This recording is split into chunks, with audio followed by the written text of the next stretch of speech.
आदि शंकराचार्य बुद्धिमत्ता की दृष्टि से अत्यंत महान थे। भाषाओं में उनकी प्रतिभा विलक्षण थी। सबसे ज्यादा महत्वपूर्ण बात यह है कि वे एक आध्यात्मिक प्रकाश स्तंभ थे और भारत के गौरव भी। बहुत ही छोटी उम्र में बुद्धिमानी और ज्ञान का जो स्तर उनमें था, उसने उन्हें मानवता के लिए एक चमचमाता सितारा, प्रकाश स्रोत बना दिया था। वे जब बालक ही थे तभी बहुत ही प्रतिभा संपन्न और असामान्य विद्वान थे। उनकी योग्यताएं अतिमानवीय थीं, किसी मनुष्य के लिए असंभव जैसी। 2 वर्ष की उम्र में वे धारा प्रवाह संस्कृत बोल और लिख सकते थे। 4 साल का होते होते वे सभी वेदों का पाठ कर सकते थे और 12 की उम्र में उन्होंने संन्यास लेकर घर छोड़ दिया था। इतनी छोटी उम्र में भी उन्होंने शिष्य इकट्ठा कर लिए थे, जिनके साथ उन्होंने आध्यात्मिक विज्ञान को फिर से स्थापित करने के लिए देश भर में घूमना शुरू कर दिया था। 32 वर्ष के होते होते आदि शंकराचार्य ने शरीर छोड़ दिया था, पर 12 से 32 की उम्र के उन 20 सालों में उन्होंने भारत के चारों कोनों की कई यात्राएं की। उत्तर से दक्षिण और पूर्व से पश्चिम। केरल से बद्रीनाथ जाकर वे वापस आए और सभी दिशाओं में हर जगह गए। इतनी छोटी उम्र में इतना चलने वाले वे बहुत तेज चलते होंगे और इसी दौरान हजारों पृष्ठों के साहित्य की रचना भी उन्होंने की। 2 आदि शंकराचार्य के असामान्य गुरु आदि शंकराचार्य को गुरु गौड़पाद से मार्गदर्शन मिला। उनके मार्गदर्शन में ही यह सब अतुलनीय काम आदि शंकराचार्य ने किया। गौड़पाद भी हमारी परंपराओं के भाग रहे हैं। वे एक असामान्य गुरु थे, पर उनके उपदेश कभी लिखकर नहीं रखे गए और उन्होंने ये सुनिश्चित किया कि उन्हें लिखा न जाए। उन्होंने हजारों लोगों को सिखाया, पढ़ाया होगा, पर 15 से 20 ऐसे अच्छे लोग तैयार किए, जिन्होंने इस देश में एकदम शांति से, चुपचाप, बिना शोर मचाए आध्यात्मिक विज्ञान को फिर से स्थापित किया, जीवित किया, उपयोगी बनाया। उन्होंने कोई नया धर्म या पंथ नहीं चलाया। कई तरह से यही ईशा का भी इरादा रहा है, कोई नया धर्म या शास्त्र न बनाते हुए आध्यात्मिक विज्ञान को बस जीवन के एक तरीके के रूप में, मनुष्य के अंदर शिक्षा के रूप में स्थापित करना, जिस पर वो अमल करे। आदि शंकराचार्य और बद्रीनाथ मंदिर। बद्रीनाथ का ऐतिहासिक महत्व है क्योंकि यहाँ के मंदिर को आदि शंकराचार्य ने स्थापित किया था। उन्होंने वहाँ अपने लोगों को ही नियुक्त किया। जिन लोगों को उन्होंने नियुक्त किया था वे पारंपरिक रूप से नंबूदिरी ब्राह्मण थे और उनके ही वंशज आज भी मंदिर के पुजारी हैं। कलाड़ी से बद्रीनाथ की चलकर जाने की दूरी 3000 किलोमीटर से भी ज्यादा है। आदि शंकराचार्य उन दिनों इतनी दूर चलकर गए थे और फिर वापस आए थे। 4 आदि शंकराचार्य की मां की मृत्यु। एक बार जब आदि शंकराचार्य उत्तर भारत में थे तो अपने सहज बोध से उन्हें पता चला कि उनकी मां का आखिरी वक्त आ गया था। 12 साल की उम्र में उन्हें संन्यास लेने की आज्ञा माने इसी शर्त पर दी थी कि मां की मृत्यु के समय वे उनके पास ही होंगे। तो जब उन्हें ये महसूस हुआ कि उनकी मां बीमार थी, तब वे वापस केरल की ओर चल पड़े और मां के पास उनकी मृत्यु से पहले ही पहुंच गए। मां मृत्यु शैया पर ही थीं और शंकराचार्य ने कुछ दिन उनके साथ बिताए। मां की मृत्यु के बाद सब काम निपटाकर वे वापस उत्तर की ओर जाने के लिए निकल पड़े। हिमालय की यात्रा आज भी करने में कठिन लगती है, तो आप समझ सकते हैं कि उस समय में ये कितनी कठिन होगी और आपको ये सोचकर आश्चर्य होगा कि वे इतना सब कैसे चले होंगे। कल्पना कीजिए उनका प्रयास कितना बड़ा होगा। आदि शंकराचार्य ने एक मृत राजा के शरीर में प्रवेश किया। आदि शंकराचार्य एक बार एक व्यक्ति के साथ शास्त्रार्थ में उतरे और जीत गए। फिर उस व्यक्ति की पत्नी ने आदि शंकराचार्य के साथ शास्त्रार्थ शुरू किया।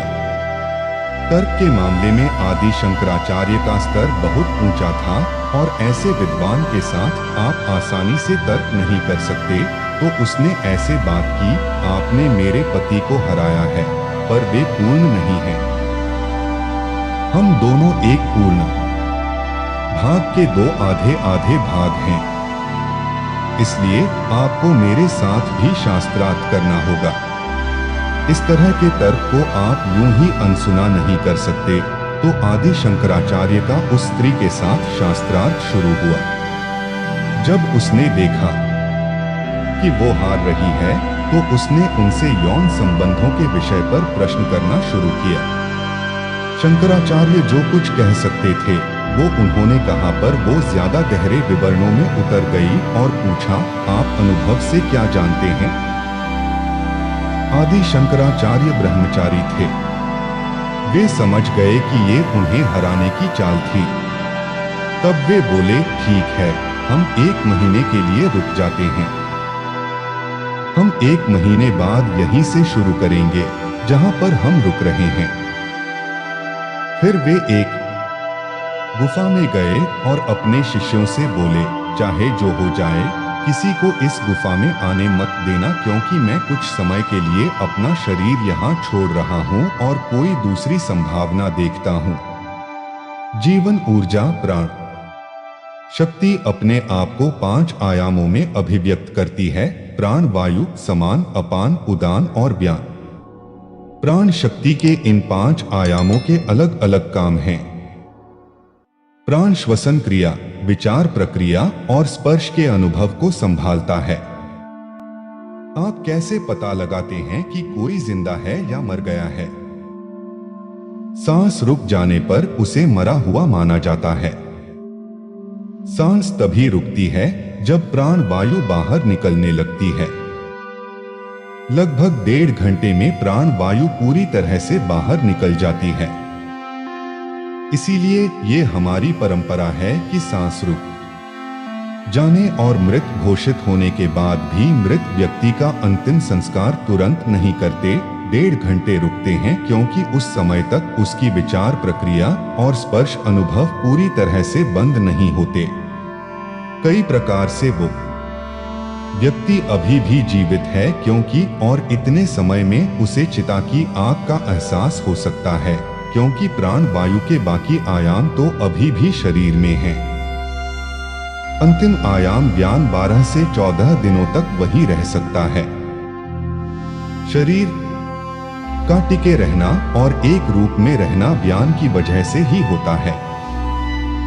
जब आदि शंकराचार्य अपने शरीर में से बाहर निकले तो उन्होंने अपने व्यान को प्रणाली में ही रहने दिया, क्योंकि शरीर को उसके सही रूप में रखना जरूरी था। उसी समय ऐसा हुआ कि एक राजा को किसी कोबरा ने डस लिया था और वो मर गया था। जब कोबरा का जहर किसी के शरीर में घुसता है तो खून जमने लगता है और सांस लेना कठिन हो जाता है। जब खून का बहना मुश्किल होता है तो सांस लेना भी कठिन हो जाता है और प्राण वायु के निकल जाने के पहले ही सांस रुक जाती है। कई तरह से अगर किसी को इस शरीर में प्रवेश करना हो तो ये एक अच्छी स्थिति होती है। सामान्य रूप से आपके पास इसके लिए 1.5 घंटे का समय होता है, पर अगर मृत्यु कोबरा के जहर से हुई है तो 4.5 घंटे का समय मिलता है। तो आदि शंकराचार्य को ये मौका मिला और वे आसानी से राजा के शरीर में प्रवेश पा गए। उसके बाद उन्होंने वो सब कर लिया जिससे वे अनुभव से उन सवालों का जवाब दे सकें जो उन्हें शास्त्रार्थ में पूछे गए थे।